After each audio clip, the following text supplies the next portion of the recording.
Mga idol, may luka na maglalaro sa laban ng Lakers kontra sa OKC. At OKC na bigla sa big adjustment sa starting five na lineup ng Lakers. Alamin ho natin ang mga detalye.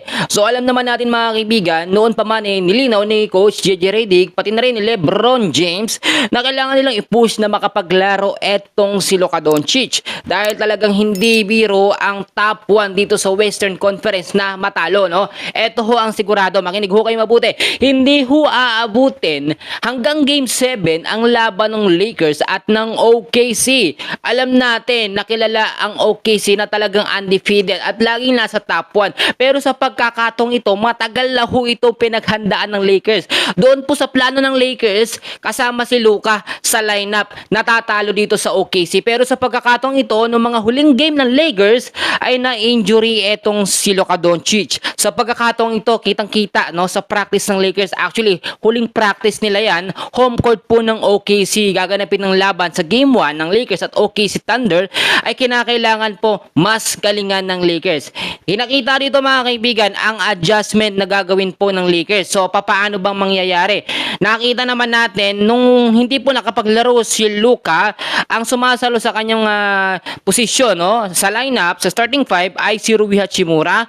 Nandyan po si LeBron James, DeAndre Ayton, Austin Reeves at si Marcus Smart. So meaning to say, papalitan ulit o muna nito nga pong si Luka Doncic sa starting five na lineup etong si Rui Hachimura. Pero makinig mabuti, ito ang problema sa Lakers. Hindi nila pwedeng sagarin at ibabad ng mahabang playing time etong si Luka Doncic dahil hindi pa fully 100% ang galing sa kanyang injury. Pero wag kayong mag-alala dahil nagawa na ng paraan ng Lakers yan. Ito pa, no, DeAndre Ayton, papalitan nga po muna ni Jackson Hayes sa starting five. Yes, mga idol, napakalaki ng chance na pagpalitin muna ang dalawang big man at gamitin, ibuhos ang galing at buong lakas nitong si DeAndre Ayton sa second half ng game, sa crucial quarter, no? Sa quarter, third and sa fourth quarter ng game. Diyan po gagamitin etong si DeAndre Ayton. Alam nyo mga kaibigan, sa ganitong sistema, kahit hindi na gumamit ng Twin Tower ang Los Angeles Lakers, may pag-asa o may chance silang talunin po ang OKC Thunder. Alam nyo,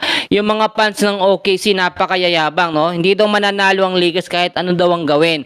At kahit daw mag-ulit-ulit, magbago ng sistema, lineup, kahit may Luka pa daw, hindi mananalo. Well, napakayabang nyo naman eh. Kayo maglaro, tingnan natin kung mananalo kayo. Alam nyo, ngayon ang pinaka-the best talaga na lineup at sistema ng Lakers. Kaya hindi natin pwedeng sabihin na mananalo agad ang OKC. Pero pumapalag naman ng Lakers, nakita naman natin. Kahit nga sa Houston Rockets meron silang dalawang game na binenta, di ba? Nakita nyo naman kung gaano ka-confident ang Lakers. So abangan natin yung mga next update mga idol. Maraming